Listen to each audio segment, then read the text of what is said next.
கனடாவில் ஸ்காப்ரேவில் தமிழர்களின் நகைக்கடைக்குள் புகுந்த கொள்ளையர்கள் கடையின் உரிமையாளர் மீது தாக்குதல் நடத்தியுள்ளனர். நேற்று நடந்த இந்த கொள்ளை முயற்சி தாக்குதலில் கடை உரிமையாளர் காயமடைந்ததாக போலீசார் தெரிவித்துள்ளனர்.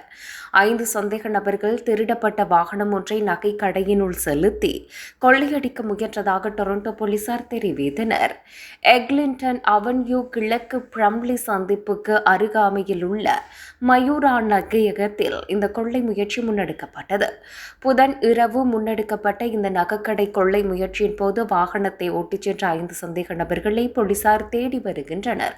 இந்த வாகனம் ஒரு எரிவாயு இணைப்பையும் தாக்கியது. இதனால் குறிப்பிட்ட நகைக்கடை அமைந்திருந்த கடை தொகுதியில் இருந்து அனைவரும் வெளியேற்றப்பட்டனர்.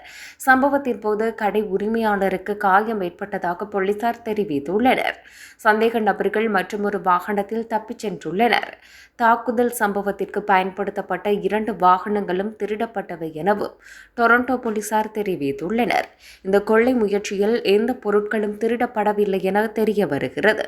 இந்த சம்பவம் குறித்து தகவல் அறிந்தவர்கள் தம்மை தொடர்பு கொள்ளுமாறு காவல்துறையினர் கோரியுள்ளனர்.